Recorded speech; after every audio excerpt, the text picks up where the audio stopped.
Estamos felizes, o pastor Tiago está em férias, mas ele deixou para começar a nossa nova série o pastor Roberto. Vem aqui, pastor Roberto. O pastor Roberto é da Igreja Plena, lá em Caraí, Niterói.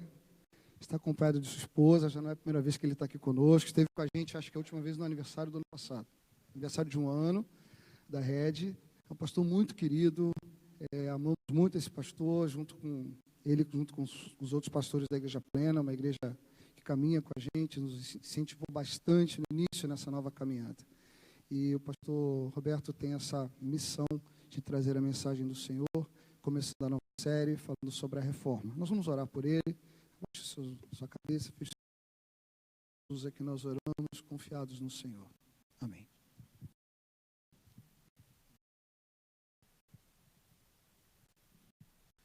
Boa noite, gente. Bom demais estar com vocês. Eu estava ali no meio do louvor e conversando. Não é uma boa coisa, né? No meio do louvor alguém conversando, mas eu estava falando brevemente com a minha esposa e dizendo que quando estivemos aqui no aniversário de 1 ano da igreja, o espaço era um pouquinho menor, ali em cima, a mesma qualidade, a mesma excelência, a mesma dedicação para que tudo corresse muito bem, assim como aqui está acontecendo agora. Só que o que me enche o coração de alegria, e eu que amo essa história de plantação de igreja e ver o evangelho se espalhando e alcançando pessoas em outras regiões, e vendo pessoas que não participavam de comunidade cristã alguma, se inserindo numa comunidade cristã, sendo batizadas e recebendo mais de Deus e tendo as suas vidas transformadas.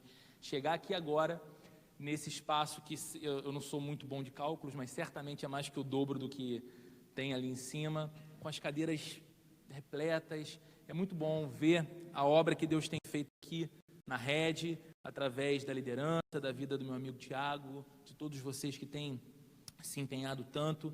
E é uma alegria enorme para mim, apesar do desafio, poder abrir essa série nova, que é uma série que enche meu coração. E quando o vídeo começou a passar, eu lembrei quando a gente fez uso desse vídeo em 2015, lá na Plena, nos cultos de quarta-feira, e perceber que agora, nesse mês de outubro, que a gente comemora 500 anos da Reforma Protestante, meio milênio, é tão importante a gente parar para considerar o que é isso, é tão importante a gente parar para olhar um pouquinho para a história desse movimento que revolucionou o mundo.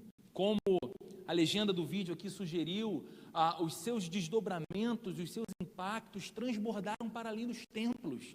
Foi muito mais do que uma quebra na liturgia das igrejas, foi muito mais do que a criação de um novo movimento dentro do cristianismo, uma ruptura na cristandade da época. A Revolução Protestante, como nós chamamos, causou transformações no mundo todo, e nós somos filhos desse movimento. E eu considero importante nós voltarmos a nossa atenção para esse fato, porque a minha sensação é que a igreja evangélica moderna, ela se encontra absolutamente desorientada, absolutamente perdida no que diz respeito à sua história, à sua origem, à sua identidade. Não são poucos os que se autodenominam cristãos e cristãos evangélicos que têm uma visão muito pobre do que é a sua fé, como se a sua expressão de fé tivesse nascido há pouco tempo, tivesse sido apenas uma ruptura, uma separação da Igreja Católica, fosse evidenciada por alguns aspectos, viu? Para lembrar das catedrais antigas do século XVI, para ver se está todo mundo atento. Então, é muito mais do que a novidade, alguns aspectos diferentes de linguagem, de culto, de louvor ou de pregação. Nós temos uma história que é lindíssima, que é belíssima e vergonhosamente desconhecida de muitos de nós.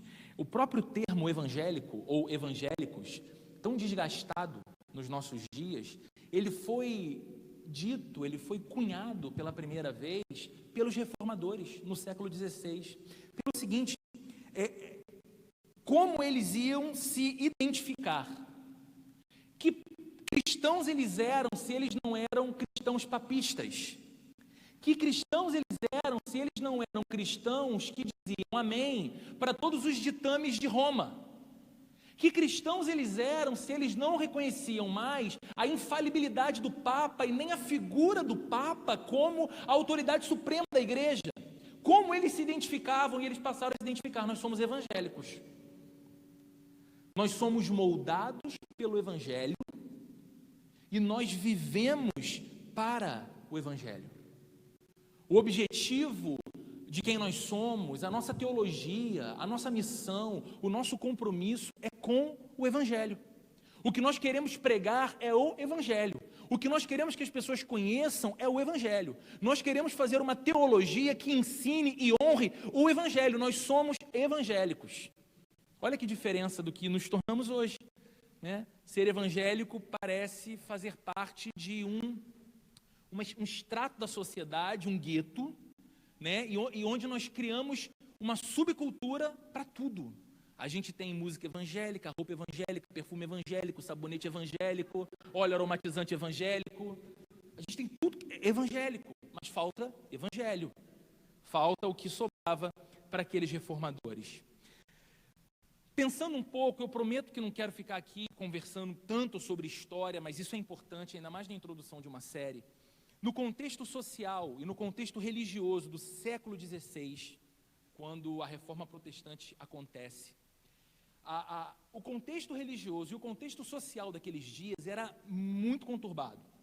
Havia muita violência, porque a ausência de leis e a fragilidade do amor ao próximo era tão gritante naqueles dias que a violência era algo marcante, perigoso, cruel demais. Naqueles dias, a expectativa de vida era baixíssima.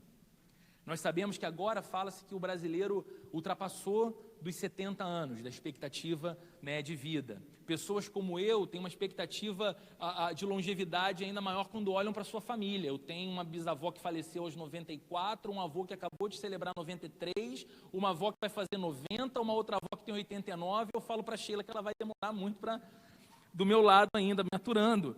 Mas, nos dias da reforma, as pessoas morriam muito jovens.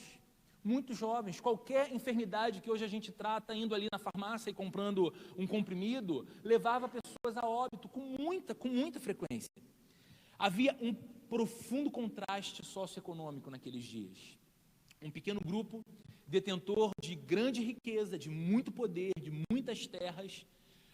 Os seus filhos estudavam, tinham formação excelente, eram nobres, e do outro lado, num contraste terrível, uma grande massa de pessoas que beiravam a linha da miséria, sem nenhum nível de educação, nenhuma formação, analfabetas, com a sua saúde em frangalhos, e não havia um equilíbrio, eram os extremos mesmo, eram esses polos. Havia uma flagrante insatisfação com relação à igreja, falando de Roma, de onde vinham as decisões, e falando também do clero, da liderança, dos bispos, daqueles que eram responsáveis pelas cidades, pelas aldeias. E essa insatisfação não era apenas do povo, era do povo, mas era também dos comerciantes, era também uma insatisfação da classe política, era uma insatisfação dos artistas, porque a igreja que era a senhora da sociedade, a igreja que era a detentora do poder, a ditadora de todas as regras da vida, já não conseguia atingir, atender ou satisfazer a todas as demandas da vida das pessoas. E uma grande insatisfação foi crescendo com relação à igreja. Havia uma profunda insegurança religiosa, sobretudo insegurança religiosa no que diz respeito à salvação. Isso porque a espiritualidade que era ensinada naqueles dias era uma espécie de espiritualidade contábil. O que eu chamo de espiritualidade contábil? Os pecados eram como débitos das pessoas diante de Deus. E Deus é um justo juiz. Deus é um santo e implacável juiz. E Ele vai julgar, e Ele vai punir o pecado. Isso era pregado e ensinado. E como Deus vai punir o pecado? Deus vai punir o pecado lançando o pecador nas chamas do inferno. E você tem dívida. Você tem débito com Deus por causa dos seus pecados. Mas A prática de boas obras colocava crédito na sua conta. Então, a sua espiritualidade tinha que ser a seguinte: um sincero equilíbrio entre boas obras e pecados, para que você tentasse ter o seu saldo sempre no azul, para que você não fosse pego em dívida com Deus, para que, eventualmente, ao morrer ou ao ser chamado por Deus, você não fosse diretamente para o inferno, que é o lugar do castigo de todo pecador e de toda pecadora. E as pessoas viviam uma espiritualidade esquizofrênica, porque elas buscavam de toda forma, com seus próprios esforços, com seus próprios recursos, em sua própria moralidade, fazer o que era agradável e aceitável a Deus, para aplacar então a culpa dos pecados que elas tinham diante de Deus. E para agravar tudo isso, naqueles dias, começou a crescer uma prática de venda de indulgências, que era nada menos do que vender perdão de pecado. O Papa Leão X tinha um desejo enorme de construir, de finalizar a Basílica, a Catedral de São Pedro em Roma. E ele autorizou que líderes, que autoridades religiosas fossem de cidade em cidade, de aldeia em aldeia, vendendo o perdão dos pecados e vendendo inclusive o perdão dos pecados daqueles que já haviam falecido e por conta de seus pecados estavam no purgatório, a um passo do inferno, a um passo do céu. E o que era dito e ensinado naqueles dias era que quando você comprasse uma indulgência, um gesto heróico, um gesto de amor, um gesto de abnegação, você tinha o poder de tirar a alma daquela pessoa tão amada por você, seu tio, sua avó, sua mãe, sua prima, seu filho, do purgatório e lançá-lo diretamente no céu, porque você comprou o perdão dos pecados dele. Havia um líder religioso chamado Johann Stetzel, perto de Lutero, perto lá da cidade de Lutero, chegou numa caravana e começou a vender indulgências, e ele cantava uma musiquinha que dizia, eu não vou cantar, é claro, mas ela dizia mais ou menos isso aqui: quando a moeda bate no fundo do gasofilácio, a alma é libertada do purgatório.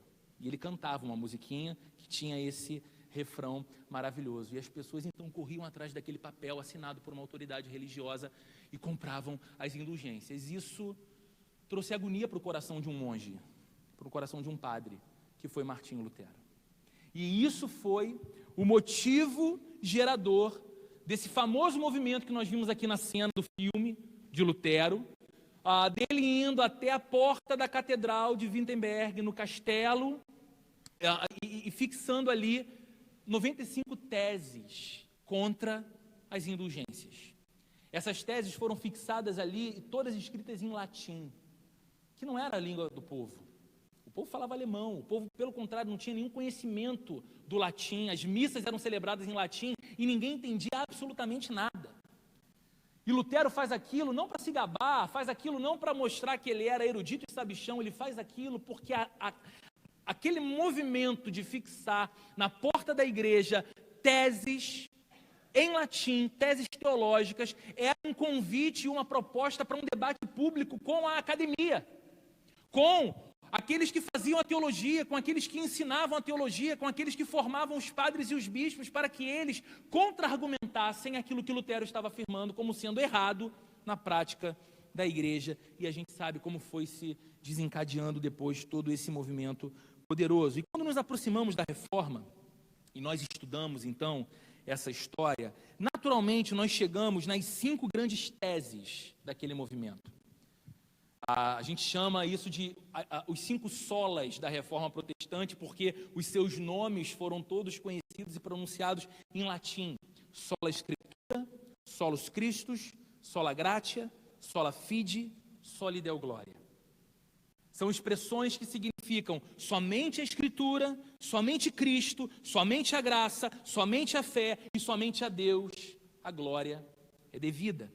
E essas doutrinas, que nós chamamos de 5 solas, que são as grandes teses desse movimento que foi a Reforma Protestante do século XVI, movimento do qual, repito, nós somos filhos. Essas doutrinas são exatamente o que nós precisamos redescobrir em nossos dias. Não redescobrir somente compreendendo os desafios aos quais elas responderam no século XVI. Isso é importante. Mas especialmente buscando relacioná-las com os desafios do nosso tempo. Porque um dos princípios e uma das máximas da Igreja Reformada é a seguinte frase: a Igreja Reformada sempre se reformando. A reforma não foi um movimento que ficou parado na história. Não foi algo restrito e exclusivo ao século XVI.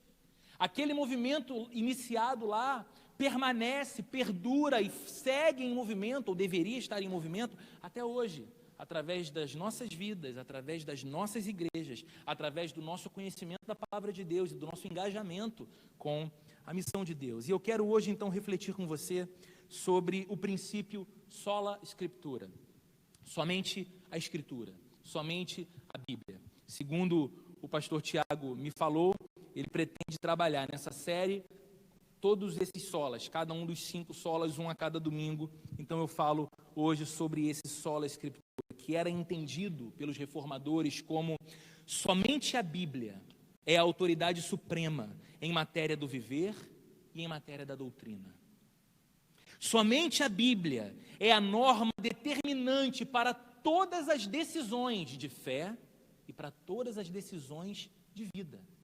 Somente a Bíblia, nada mais. Nenhuma outra influência externa, nenhuma outra autoridade, nenhuma outra tradição, nenhuma outra figura. Somente a Bíblia, sola scriptura. Nos dias de Lutero, sola scriptura tinha a ver com a Bíblia ser a única autoridade suprema para os cristãos. Isso, gente, num tempo onde as tradições da igreja medieval, os concílios que eram feitos, os papas que se levantavam, ocupavam essa posição. A Bíblia não era nesse tempo, a Bíblia não era nesse período a autoridade suprema e exclusiva da igreja. Mas a cristandade era altamente mística. A cristandade era altamente influenciada pela voz de seus líderes ou do seu líder supremo. A cristandade se debruçava e se devotava às tradições da igreja, tradições humanas da igreja, com o mesmo fervor, ou talvez com maior fervor, com que se devotava à Bíblia. A batalha naqueles dias era contra aqueles que queriam adicionar tradições da igreja às Escrituras. Não que a tradição seja ruim. O problema é quando nós idolatramos tradição e vivemos então do tradicionalismo. Criamos uma coisa paralela ao cristianismo, que é o tradicionalismo. Sacralizamos nossas tradições, sacralizamos nossa denominação, sacralizamos nossa maneira de fazer liturgia, sacralizamos o momento certo e litúrgico de orarmos pelas crianças e elas saírem, de cantarmos música de pé ou sentado, de fazermos oração silenciosa ou não. Sacralizamos coisas que não são pontuadas pela Bíblia, coisas que são de livre decisão, e a gente coloca no mesmo peso de igualdade da Escritura, e às vezes brigamos, guerreamos, desfazemos amizades e relacionamentos, rachamos igrejas por causa dessas tolices. Tradicionalismo. A tradição é boa, o tradicionalismo é um perigo. E vale a gente lembrar de algo muito importante: naquele tempo, a Bíblia era basicamente desconhecida do povo. Só existia Bíblia na sua língua original, ou nas línguas originais, hebraico e grego, e existia a Bíblia em latim. Poucos exemplares em poucas regiões felizardas. Nessa época, a imprensa não tinha sido desenvolvida. As pessoas não eram letradas, não eram estudadas em sua grande maioria. Até mesmo alguns padres e alguns monges iam para os seminários e aprendiam as liturgias das missas e decoravam aquelas falas em latim, mas jamais haviam segurado sequer um exemplar da Bíblia. Mas faziam as rezas em latim e o povo ouvia latim como nós, pelo menos a maioria de nós, talvez alguém aqui mande muito bem de mandarim, mas como nós estaremos aqui se esse culto estiver sendo celebrado em mandarim. Parece bonito, parece espiritual, mas eu não entendo nada do que esse povo está dizendo. Não me diz respeito. Em resposta a essa tendência de elevar coisas ao lugar que só a Bíblia deveria ter, os reformadores diziam que apenas a Escritura, apenas a Bíblia, deveria ser a base da construção teológica. Ou seja, a minha maneira de compreender Deus, a minha maneira de ensinar sobre Deus, a minha maneira de me relacionar com Deus, toda a minha compreensão teológica deveria ser exclusivamente bíblica. O que a Bíblia fala sobre Deus, quem a Bíblia diz que Deus é, O que a Bíblia diz que Deus pede? O que a Bíblia diz que Deus faz? A Bíblia deve ser a fonte da minha construção teológica, não a tradição, não o misticismo. Em resposta a essa tendência, os reformadores diziam que apenas a Escritura deveria ser a base para a formação do pensamento. A minha noção de certo e errado, o meu critério de julgamento moral, ele deveria emergir da Bíblia, da palavra de Deus. Em resposta a essa tendência, os reformadores diziam que apenas a Escritura era a base para a construção da visão de mundo de um cristão. Aquilo que nós chamamos num nome bonitinho de cosmovisão. As lentes com as quais eu olho para o mundo que me cerca e interajo com ele precisam ser exclusivamente bíblicas, alicerçadas somente na Bíblia, somente na Escritura. Mas quando a gente sai do século XVI e vem para o século XXI, quando a gente dá esse salto, quando a gente sai da Alemanha de Lutero, da Europa de Calvino, Zwinglio, John Knox e os outros reformadores, e chegamos no Brasil, no Rio de Janeiro, em Macaé, a gente percebe que o nosso problema não parece ser hoje a autoridade da Bíblia, pelo menos no meio evangélico. Não parece haver um questionamento em nosso meio do tipo, será que a Bíblia tem autoridade mesmo? Eu acho que o nosso problema hoje tem mais a ver com a suficiência da Bíblia. Nós confessamos a sua autoridade, mas não levamos muito em conta a sua habilidade para nos capacitar a crescer na fé, dirigir as nossas vidas e transformar a nossa sociedade. A gente crê na autoridade da Bíblia, claro, ela é a palavra de Deus, mas se eu ficar só com a Bíblia, eu não vou ter toda a formação que eu preciso para instruir meus filhos, para progredir profissionalmente e para ter uma vida boa e feliz. Se eu ficar só com a Bíblia, a minha participação cidadã na sociedade, os aspectos que precisam ser tocados na cultura e transformados na sociedade, não vão ser atingidos, porque eu vou estar olhando apenas para um livro tão antigo, maravilhoso, palavra de Deus, mas antigo. O que pode ter a dizer para os nossos dias? Esse é o nosso problema. Acreditar com todo o coração na suficiência da Escritura. Então nós precisamos também hoje reconsiderar o princípio do sola Escritura. E há um texto, você pensou que eu não ia ler a Bíblia, pelo tempo que eu estou falando aqui, não vai ter Bíblia hoje. Tiago chamou um maluco aí que vai falar, vai achar que está dando aula, mas não vai ler Bíblia, não vai pregar. Tem um texto que vai nos ajudar nessa tarefa hoje. Eu quero convidar você a ler comigo o texto. Ele vai ser projetado aqui. Eu ia falar no vídeo, é o hábito de falar de lá da igreja. Vai ser projetado aqui no telão. Segunda carta que o apóstolo Paulo escreveu a Timóteo, seu filho na fé. Capítulo 3. Nós vamos ler do verso 1 até o verso 5. E depois nós damos um salto para o verso 14 até o verso 17. Diz assim a Bíblia. Palavras de Paulo para Timóteo. Saiba disto, nos últimos dias sobrevirão tempos terríveis. Os homens serão egoístas, avarentos, presunçosos, arrogantes, blasfemos, desobedientes aos pais, ingratos, ímpios, sem amor pela família, irreconciliáveis, caluniadores, sem domínio próprio, cruéis, inimigos do bem, traidores, precipitados, soberbos, mais amantes dos prazeres do que amigos de Deus, tendo aparência de piedade, mas negando o seu poder. Afaste-se desses também. Verso 14. Quanto a você, porém, permaneça nas coisas que aprendeu e das quais tem convicção, pois você sabe de quem o aprendeu. Porque desde criança você conhece as sagradas letras que são capazes de torná-lo sábio para a salvação mediante a fé em Cristo Jesus. Toda a Escritura é inspirada por Deus e útil para o ensino, para a repreensão, para a correção e para a instrução na justiça, para que o homem de Deus seja apto e plenamente preparado para toda boa obra. Paulo está preso. E da prisão, ele escreve para um garoto que ele amava demais. Um jovem pastor que estava servindo no ministério numa cidade muito importante, muito estratégica para todo o movimento cristão naqueles dias. E essa cidade era especialmente desafiadora.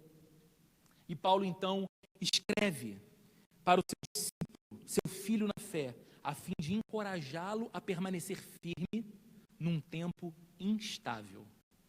Paulo escreve para encorajar Timóteo a permanecer forte em suas convicções num tempo de relativismo e de frouxidão moral. Parece que Paulo está falando dos nossos dias, não é? Relativismo, frouxidão moral, tempos instáveis. E é claro que o apóstolo está falando também do nosso tempo. Temos uma tendência fatalista quando lemos alguns textos da Bíblia, como esse, no verso 1, quando Paulo diz: saiba disto, nos últimos dias sobrevirão tempos terríveis. A nossa mente é logo levada para uma ideia de que Paulo está falando dos dias finais da história da raça humana. Nos últimos dias, no raspo do tacho, vai acontecer isso aqui. Só que os apóstolos e todo movimento cristão iniciado após a morte, ressurreição e ascensão do Senhor compreendia últimos dias da seguinte forma: os últimos dias tiveram início com a vinda de Cristo, com a sua missão entre os homens, com a sua vida entre nós, com a sua morte na cruz e a sua ressurreição em glória, e os últimos dias encerram quando o Senhor voltar e consumar a história. Nesse bloco de tempo que nós estamos inseridos nele, nesse bloco de tempo que já tem mais de 2.000 anos de história, a Bíblia chama de últimos dias. Então Paulo faz um retrato do tempo dos homens e da cultura que Timóteo estava inserido, mas é um retrato do nosso tempo, dos nossos homens e mulheres e da nossa cultura. Paulo está descrevendo os nossos dias, e ele descreve os nossos dias como tempos terríveis. E ele apresenta as características e as marcas dessa cultura de tempos terríveis. O modo de agir e de ser de homens e mulheres mergulhados nesse tempo e nessa cultura, e ele faz isso do verso 2 até o verso 5. Então pense na paixão de um velho pastor escrevendo para um jovem pastor, querendo encorajá-lo a não ceder, a não retroceder, a não seguir o fluxo da maré, a não ceder à frouxidão moral, mas a permanecer firme num tempo em que as pessoas eram assim. Timóteo, nos últimos dias, os homens serão muito egoístas. Eles serão, como Aristóteles chamava, definia o egoísta, eles serão amigos de si mesmos. Eles só pensarão neles. Eles só estarão interessados neles. Eles cuidarão das suas coisas primeiro. Eles correrão a sua carreira primeiro. Eles serão incapazes de olhar para o lado. Sabe, Timóteo, nos últimos dias os homens e as mulheres serão avarentos. Eles serão amigos e amantes do dinheiro. Pelo dinheiro, Timóteo, eles vão matar, e pelo dinheiro eles vão morrer. Pelo dinheiro eles vão abrir mão do casamento dos filhos. Pelo dinheiro eles vão trocar de família, de cidade, de país. Porque o dinheiro será o Deus deles. Eles serão avarentos. Os homens serão presunçosos. Serão arrogantes, Timóteo. Eles serão mentirosos. Eles vão alicerçar a vida deles sobre mentiras. Eles vão contar mentiras e se gabar de suas mentiras e vão acreditar, muitas vezes, nas mentiras que contam. Um mundo de mentiras. Eles serão, Timóteo, desobedientes aos pais. E aqui Paulo não está falando só da criança pirracenta que não obedece papai e mamãe na hora de tomar banho ou na hora de fazer o dever de casa.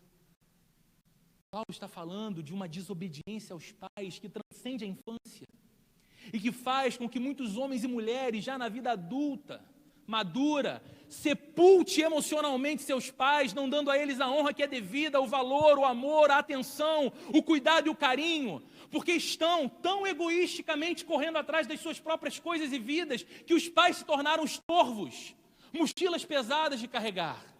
Eles serão desobedientes aos pais, Timóteo, os homens serão ingratos. Timóteo, os homens nos últimos dias serão ímpios.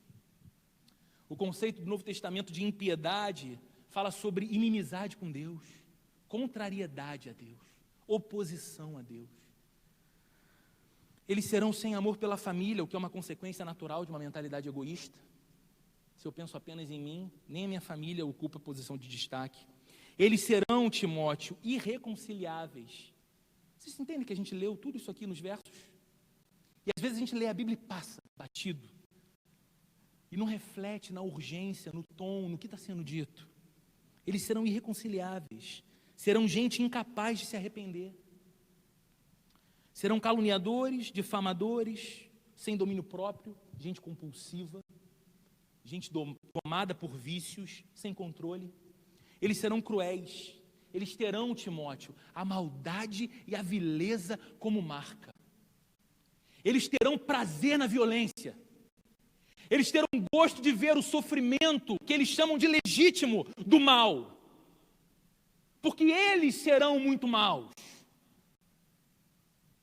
Eles serão traidores, infiéis em todas as suas relações, precipitados, gente apressada, gente afobada, gente que age por impulso e não por reflexo. Perdão, não por reflexão, por impulso e não por reflexão. Eles serão soberbos, eles não serão humildes. Eles serão mais amantes dos prazeres do que inimigos de Deus. E aí a gente lê isso aqui e fala, cara, que incrível. A Bíblia realmente, como já disse um grande pregador do passado, é mais atual que o jornal de amanhã. Porque o cara está descrevendo os nossos dias. Eu consigo ver pessoas aqui, eu consigo dar nome para alguns aqui. A gente sabe que é um quadro terrível, mas é verdadeiro. Mas o que choca a gente, o que é assustador, é considerar o que Paulo apresenta como a última marca das pessoas que ele descreve. Verso 5. Tendo aparência de piedade, mas negando o seu poder. Sempre que a Bíblia fala sobre piedade, ela associa piedade à santidade, pureza, consagração, vida com Deus, comunhão com o Espírito Santo. Essa é a vida piedosa. Essa é a piedade cristã. E Paulo então está dizendo para Timóteo que essas pessoas terão aparência de piedade, mas negarão a essência, o poder da piedade. Então espera aí. Paulo está falando de gente da igreja? Também. É exatamente de gente de igreja que ele está falando. Porque é de gente da igreja que Timóteo também estava cercado. Quando ele faz referência à aparência de piedade, Paulo não pode estar falando sobre gente descrente. Ele não pode estar descrevendo pagãos como tendo aparência de piedade, porque os pagãos não consideravam isso importante nem necessário. Pagão é pagão. Pagão não conhece Deus. Pagão não quer viver espiritualidade cristã. Pagão não fala que Jesus Cristo é o Senhor. Pagão não se importa em orar, jejuar, ler a Bíblia. Pagão é pagão. Então, pagão não vai procurar ter aparência de piedade, simular santidade, aparentar vida consagrada. Isso não é importante para ele. A grande questão para Paulo aqui não é que o mundo será mau conforme o tempo passa. Isso não é nenhuma novidade para nós. Jesus Cristo já nos alertou sobre isso. Você pega Mateus capítulo 24, sinais dos últimos tempos, são as palavras de Jesus, descrevendo coisas terríveis dos últimos tempos. Então a questão para Paulo aqui não é que o mundo será mau conforme o tempo avança e cada vez pior conforme o tempo avança. A questão para Paulo aqui é que a igreja será, em boa medida, como o mundo. E isso é sério. Isso é crítico. Essa lista de Paulo diz respeito a muita gente que se encontra dentro das igrejas. Esses ímpios, esses traidores, esses mentirosos, esses arrogantes, esses avarentos, esses que são mais amigos do prazer do que amigos de Deus, estão sentados nas igrejas, em muitas delas. John Stott, um teólogo muito importante do final do século XX, início do século XXI, comentando sobre esse texto que nós estamos lendo, disse o seguinte: eles participavam do culto na igreja, eles cantavam os hinos, diziam amém às orações e entregavam dinheiro nas ofertas. Eles tinham aparência e palavras notoriamente piedosas. mas era forma sem poder, aparência externa sem realidade interna, religião sem moral, fé sem obras. E aí o que Timóteo deveria fazer no meio desse cenário? Porque se essa tendência não é apenas a tendência do mundo exterior, mas é a tendência de uma igreja que se mundaniza, é a tendência de uma igreja que se seculariza, é a tendência de uma igreja que confunde contextualização com santidade. Porque uma coisa é você ser culturalmente contextualizado, outra coisa é você abrir mão de fundamentos e pilares essenciais do evangelho e do cristianismo, em nome de uma contextualização cultural que te torna culturalmente irrelevante, inútil, como uma verruga no corpo. Algumas igrejas são na cidade, estão lá, a gente identifica lá, mas melhor seria se não tivesse. O que Timóteo deveria fazer no meio desse cenário que o pressionava a ceder? E o que nós devemos fazer no meio de um cenário tão difícil como esse? Será que Paulo teria algum truque para ensinar? Será que Paulo podia vir com uma sacada mágica, uma solução inédita, uma coisa mirabolante, maravilhosa, que Timóteo pudesse seguir e nós agora pudéssemos seguir? Não, não é isso que ele faz. Ao invés de algo novo, nós vemos Paulo recomendando o que Timóteo sempre possuiu: a palavra de Deus. Somente a palavra de Deus. Somente a Bíblia. Sola Escritura. E eu queria pedir para você permissão para que leiamos de novo, do verso 14 apenas ao verso 17. Porque Paulo então vira-se para Timóteo para dizer: quanto a você, porém, permaneça nas coisas que aprendeu e das quais tem convicção, certeza, pois você sabe de quem o aprendeu. Porque desde criança você conhece as Sagradas Letras. Desde menino pequeno você conheceu as Sagradas Letras que são capazes de torná-lo sábio para a salvação mediante a fé em Jesus Cristo. Toda a Escritura, Timóteo, é inspirada por Deus e útil para o ensino, a repreensão, a correção e para a instrução na justiça, para que o homem de Deus seja apto e plenamente preparado para toda boa obra. Duas verdades fundamentais a respeito da Bíblia são afirmadas aqui por Paulo. A primeira é concernente à sua origem, de onde ela provém. De onde vem a Bíblia? De onde vem essa palavra que nós temos de considerar como autoridade inerrante, infalível e suprema da nossa vida e da nossa fé? E a segunda, concernente ao seu propósito. O que a Bíblia pretende? O que ela propõe? Então, primeiro vamos ver a sua origem. Paulo diz, no verso 16, toda a Escritura é inspirada por Deus. A expressão inspirada por Deus no grego é apenas uma palavra. A palavra theopneustos. Theopneustos é a junção de dois termos, de duas palavras. Theos, que é Deus, e pneuma, que é vento, sopro, que é como é chamado o Espírito. De modo que theopneustos tem a ver com o sopro de Deus. Então Paulo está dizendo que toda a Escritura é theopneustos, toda a Escritura foi soprada por Deus, ela tem o hálito de Deus, ela foi o vento dos lábios de Deus, ela se originou na mente de Deus e ela foi comunicada pela boca de Deus. Mas como, Roberto? Não foram autores humanos que escreveram, não foram homens de tempos diferentes, localidades diferentes, culturas diferentes? Sim. E a Bíblia não respeita o seu tempo histórico, a cultura, o momento e a leitura da época de cada um desses homens? Sim. O que nós estamos dizendo quando falamos que a Bíblia é inspirada por Deus ou soprada por Deus, é que o próprio Deus soberanamente supervisionou tudo que deveria ser registrado, para que fosse então a sua palavra soprada a cada um de nós. E é exatamente a origem divina da Bíblia que garante e que explica o seu propósito. E qual é o propósito da Bíblia? Ela é útil para o homem. É isso que Paulo diz na continuidade do verso. Toda a Escritura é inspirada por Deus e útil. Útil para o ensino, útil para a repreensão, para a correção e para a instrução na justiça. Para que o homem de Deus, a mulher de Deus, seja apto e plenamente preparado para toda boa obra.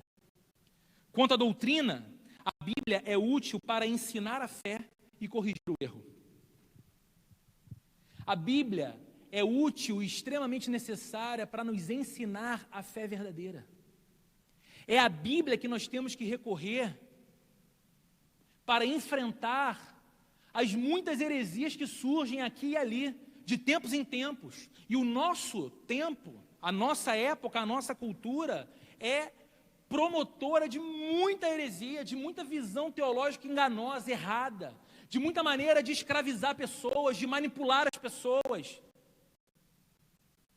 Nós temos visto muitas lideranças sendo levantadas e erguidas por aí, que têm a única finalidade, igrejas que têm a única finalidade de levarem os seus líderes ou o seu líder principal para uma condição de fama extrema e de grande fortuna, de grande riqueza, às custas de dinheiro das pessoas, que lhes é arrancado por manipulação espiritual. E se nós não tivermos a Bíblia diante de nós, para entendermos que muitas vezes salvação que tem sido cobrada nos foi entregue de graça, bênçãos, paz, perdão de pecado, que muitas vezes são vendidos nos púlpitos das igrejas dos nossos dias, não é mais um problema da igreja católica, virou problema da igreja evangélica, com o estômago insaciável de alguns homens maus que assumem o poder. Se não for com a Bíblia, nós não teremos uma noção do que é a verdadeira fé, e nós não conseguiremos ter armas necessárias para combater o erro, para ensinar o que é devido, para ensinar aquilo que é importante. A Bíblia é útil quanto à conduta. Quanto à conduta, ela é útil para orientar a vida do homem e ensiná-lo a viver. O que a Bíblia faz conosco, gente? Eu não sei se você tem, quantos de vocês aqui têm mais de 5, 10 anos de caminhada na fé? Quantos talvez tenham aqui 20, 30 anos de caminhada na fé? Uma caminhada que é sincera. Você pode testemunhar quantas vezes você se viu crescendo em sabedoria para as coisas práticas da vida, não por conta da sua esperteza, não por conta da sua formação intelectual, não por conta do seu sobrenome, não por conta do seu networking, das pessoas que você conhecia, mas por conta da sabedoria de Deus que vem da Bíblia. Porque você se aproximou da palavra de Deus e creu ser verdade tudo aquilo que Deus dizia a seu respeito, e se apossou de todas as promessas que são verdadeiras e legítimas de Deus para cada um de nós que somos seus filhos. E tomou a decisão de, embora o fluxo da maré apontasse para um lado, você seguiria o fluxo do Espírito Santo de Deus, conforme a Bíblia apresenta, parecendo contracultural, parecendo difícil, mas você seguiu por aquele caminho, e quando viu as suas escolhas, e quando viu as consequências das suas escolhas, você pôde falar: como eu fui feliz, como eu fui prudente, como eu fui equilibrado, como eu fui sensato, como eu preservei minha família, como eu guardei meu casamento, como eu mantive o amor dos meus filhos. Porque a Bíblia é poderosa para nos orientar a vida e nos tornar sábios. A Bíblia, irmãos, é suficiente. A Bíblia não é algo que precisa de aditivos. A Bíblia, a palavra de Deus, é suficiente para mim e para você. Ela é suficiente para apresentar o plano da salvação. Porque quando você lê a Bíblia, de Gênesis a Apocalipse, não como quem está lendo fragmentos, sabe? Não como quem lê Bíblia, como quem abre caixinha de promessa, né? É tudo salpicado, não faz sentido, não tem um todo harmônico. Mas quando você vê a Bíblia, percebe que ela tem uma mensagem. De Gênesis a Apocalipse, a Bíblia tem uma mensagem. Deus, na hora do louvor foi citado um texto lindo do Keller, do Timothy Keller aqui. Deus nos criou para Ele, para vivermos com Ele, eternamente, em paz, em deleite. Nós recusamos, nós quebramos, nós nos afastamos. E desde então, o Deus que poderia nos punir, desde então, o Deus que poderia nos manter eternamente isolados dEle, distantes dEle, que, como C.S. Lewis dizia, é a melhor definição do que inferno é. Inferno é a eternidade sem a presença amorosa do Pai, do nosso Senhor e Salvador Jesus Cristo. Isso é inferno. É ter de lidar eternamente com Deus como santo juiz e não como Pai amoroso.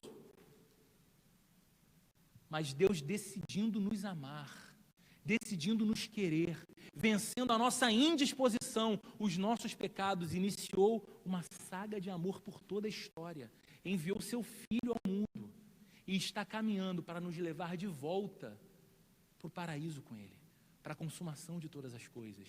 A Bíblia nos apresenta o plano de salvação. A Bíblia é suficiente para nos apontar o caminho de Deus.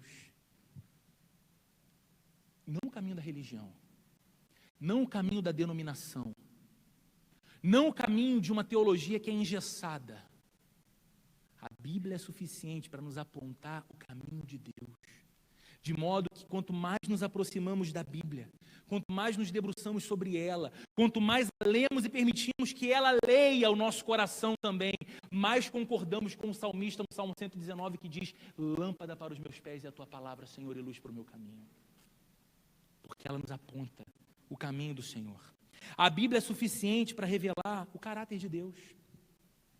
É a Bíblia que nos ensina quem Deus é.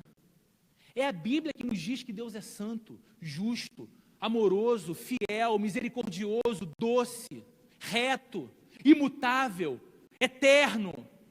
É a Bíblia que nos apresenta Deus. A Bíblia é suficiente para dirigir as nossas vidas com sabedoria.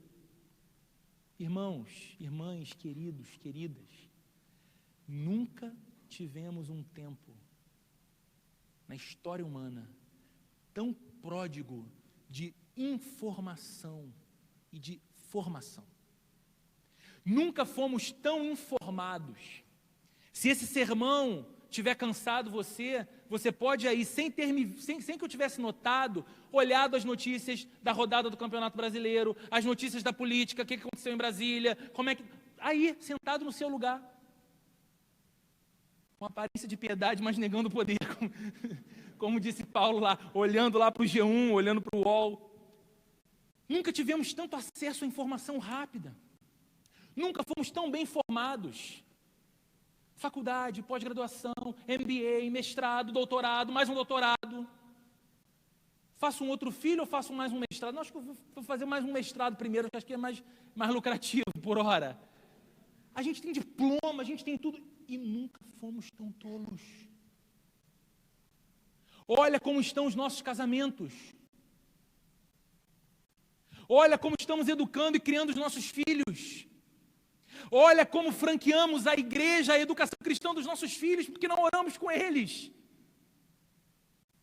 Olha como estamos franqueando a escola, a formação de qualidade para os nossos filhos, nos esquecendo que a escola forma a cabeça, mas nós precisamos formar a essência, a moral, o caráter, os valores dos nossos filhos e filhas, porque se nós não fizermos, a novela vai fazer, a mídia vai fazer, o Facebook vai fazer, o Instagram vai fazer.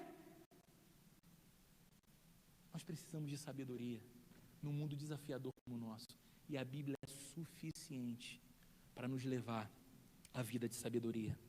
A Bíblia é suficiente para nos corrigir dos erros e nos levar à santidade com Deus. A Bíblia é suficiente para nos preparar para servir a Deus. E quando eu falo sobre servir a Deus aqui, eu não estou falando sobre chegar antes de todo mundo, montar tudo, passar o som, ensaiar, tocar, cuidar das coisas do computador, cuidar da liturgia do culto, afinar os instrumentos, guardar tudo no final, dar aula para a criança, pregar. Isso tudo é servir a Deus, é maravilhoso e necessário. Mas a Bíblia nos ensina a servir a Deus nas nossas atribuições rotineiras. A Bíblia nos ensina como servimos a Deus como pais, como mães, como profissionais, como maridos e esposas, como cidadãos.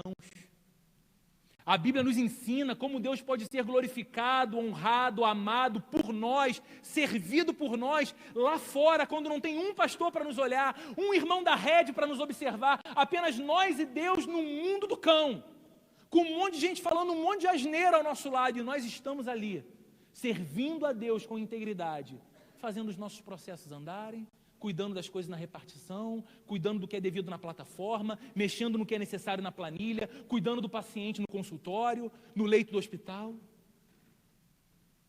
Servindo a Deus. A Bíblia que nos ensina a olhar para as nossas vocações como sendo sagradas. A Bíblia é suficiente para transformar qualquer realidade em nós e na sociedade. Está aqui alguém falando que precocemente, até os meus 14 anos, eu achava que não seria absolutamente nada na vida. E eu não estou exagerando. Talvez você tenha um filho adolescente, um primo, um irmão adolescente, e às vezes ouça algumas crises de adolescentes, assim, ai, é muito intenso, que problema que é a adolescência. Tem hora que você precisa escutar o eco do coração desse menino e dessa menina. Eu não era o mais inteligente, aliás, eu era péssimo aluno, eu não era o melhor jogando bola, eu não era o mais destacado com as meninas, eu fui ficar bonito depois que eu conheci a Sheila. Bonito mesmo, sendo confundido com famosos na rua. Não é o Faustão? Foi só depois. Foi só depois. O Faustão é bonito, né, gente? E eu lembro que eu tinha uma crise constante no meu coração, porque eu achava que eu não ia dar em nada. Não gostava de ler, não gostava de estudar, não tinha boa nota, não era bom aluno, não jogava futebol bem, não era... Eu falava, meu Deus, eu gostava de música, sempre gostei de rock, de música e tal. Aí comecei a gostar daquelas músicas mais nervosas, né, com muito palavrão. Aí minha mãe ficava desesperada, eu ouvindo aquelas coisas. Aí Jesus transformou meu coração. E aí eu conheci o Senhor. E aí eu entrei num convívio de uma comunidade cristã, de uma igreja, e eu me apaixonei pela Bíblia. Irmãos, a Bíblia é responsável por eu ter me tornado, de um péssimo estudante, alguém que ama os livros. Alguém que ama ler. Alguém que não consegue se ver sem a companhia de livro. E eu devo isso não a um professor bacana, a uma faculdade legal que eu vou fazer, eu devo isso à Bíblia.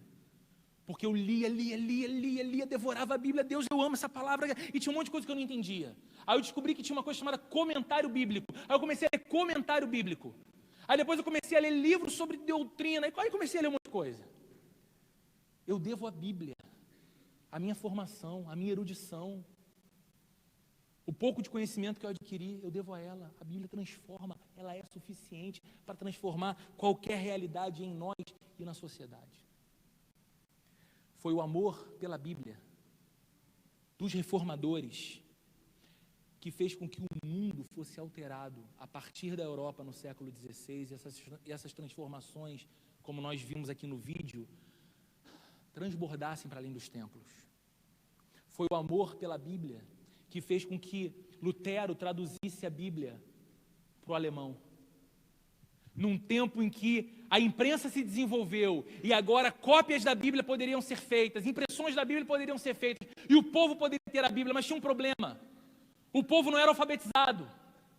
E entendeu-se então a necessidade de construir escolas e centros de formação para que o povo aprendesse a ler, para que lesse a Bíblia. E depois que o povo aprendeu a ler e aprendeu a ler a Bíblia, eles entenderam que tinham que se dedicar às suas vocações humanas e aos seus trabalhos, e tinham que ter uma boa formação. Então, os protestantes, a igreja, começaram a fundar centros acadêmicos, centros universitários. Algumas das principais faculdades do mundo, até hoje, foram fundadas por protestantes. Harvard, Princeton, Yale, Universidade Livre de Amsterdã. Fundadas por homens e por mulheres que entenderam que precisavam instruir, formar as novas gerações, formar a sociedade, formar cidadãos melhores, profissionais melhores para o mundo de Deus, para servir melhor a humanidade que Deus amava, que Deus ama. Construíram hospitais, centros humanitários, por causa do amor pela Bíblia. E é o amor pela Bíblia, meu irmão querido e minha irmã querida, que vai sacudir o seu interior, fazendo você amar o chamado para a vida cristã, muito mais do que apenas vir para esse espaço maravilhoso, confortável, desse hotel para o seu culto semanal. É o amor pela Bíblia ardendo no teu peito de novo, que vai fazer com que você se mova no mundo para Deus, que vai fazer com que a realidade de quem sofre, a realidade do vulnerável, incomode você. A realidade de um mundo enfermo, adoecido em suas prioridades, que muitas vezes nos tem calado. Percebemos que uma minoria que faz muito barulho tem calado a maioria. E nós nos acovardamos e quase pedimos desculpa por crermos, por irmos à igreja. É o amor pela palavra de Deus, ardendo no seu coração, que vai tornar você um arauto, uma testemunha de Cristo na sociedade, nas ruas, na empresa, na universidade, onde Deus colocar os teus pés. E você vai ter a alegria de ver que a reforma não parou no passado. Ela continua acontecendo e Deus continua levantando, não Luteros, Calvinos, Zwinglios, mas Deus continua levantando Diogos, Tiagos, Maurícios, Carlas, Paulas, Andréas, homens e mulheres com CPF comum, gente simples e comum, com um desejo ardendo no coração. Senhor, eu vou amar a tua palavra. Senhor, eu vou me debruçar sobre a sua palavra. Deus, eu vou colocar outra coisa em pé de igualdade como autoridade suprema da minha vida, da minha família, do meu coração, da minha fé, dos meus dias, do que a tua palavra, além da tua palavra. Leva-me de novo para a tua palavra, Senhor. Você há de ver as consequências disso. Concluindo, queridos, nós queremos em nossa própria vida deixar a mentira e crescer em verdade. Nós queremos superar o mal, o pecado e crescer em santidade de vida. Nós queremos deixar a tolice e alcançar a sabedoria.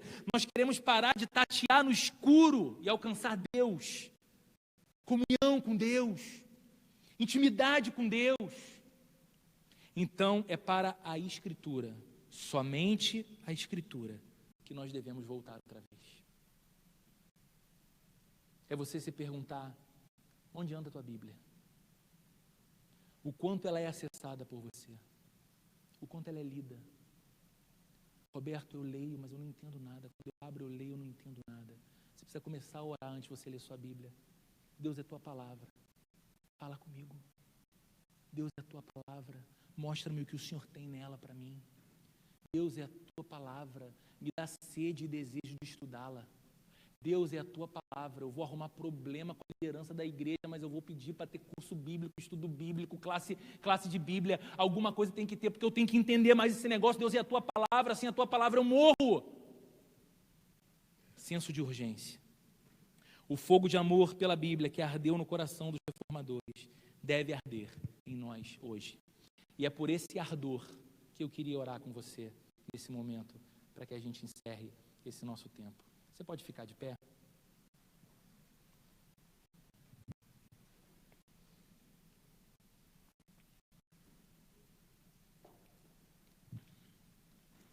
Senhor,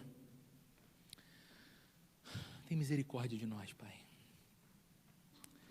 Nós somos tão rápidos em estabelecer que estas pessoas avarentas, egoístas, amantes do prazer, inimigos de Deus, arrogantes, estão lá do lado de fora. Quando muitas vezes, Senhor, assim como Paulo diz nesse texto, essa é a realidade, em alguma medida, de quem nós temos sido. Gente que tem se construído na vida sem a Bíblia, sem a tua palavra, que tem se apegado a outras verdades, outros valores, outros preceitos, outros discursos, e tem deixado que esses valores, discursos e preceitos moldem a nossa noção de certo e errado, nossa moralidade, nossa postura. Tem misericórdia de nós, Senhor, quando negligenciamos a Bíblia. Tanta gente lutou com a própria vida para que a Bíblia chegasse a nós, Senhor. Se empenhou, se debruçou, se esforçou com a ajuda do Teu Espírito Santo para que a Bíblia chegasse até nós como um legado vivo e maravilhoso, e nós muitas vezes a desprezamos, a deixamos como um aplicativo que mal acessamos no celular, um livro que fica amarelado na prateleira da estante da casa, algo que a gente só traz para a igreja uma vez por semana. Tem misericórdia da gente, Senhor, e por favor, essa não é uma obra humana, é uma obra divina. Nós te pedimos, acende no nosso coração um fogo santo de amor por Ti e pela Tua palavra. Nos faz ter uma experiência nova essa semana, Senhor, de aproximação da Bíblia e de encantamento com a Tua palavra, Senhor.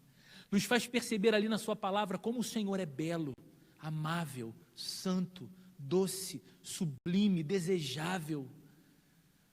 Deus, nos faz estabelecer prioridade nas nossas agendas, Senhor, porque tudo aquilo que a gente considera de fato importante, a gente arruma tempo para fazer. Ajuda a gente, Senhor, a estabelecer tempo necessário de oração e de leitura da palavra de Deus, para que nós possamos ver o nosso coração sendo tomado pela Tua palavra, a nossa alma sendo revigorada pela Tua palavra, Senhor, e nós possamos ver em nossa vida, nossa casa, na nossa igreja e na nossa cidade, um movimento santo e poderoso, feito por Deus, a partir da nossa devoção por Sua palavra e do nosso desejo de viver essa palavra em prática na nossa vida e de propagar essa palavra viva e poderosa para outras tantas pessoas que o Senhor faz cruzar o nosso caminho todos os dias e a cada semana, Deus. Em nome de Jesus, nós oramos ao Senhor com alegria, com expectativa e cheios de gratidão, sabendo que o Senhor nos trata não de acordo com o que merecemos pelos nossos pecados, mas com uma graça inexplicável, um amor que nos constrange a alma, Senhor. Nós Te amamos e nós queremos que o Senhor aqueça então o nosso coração para a Tua glória, em nome de Jesus. Amém. Amém. Diogo.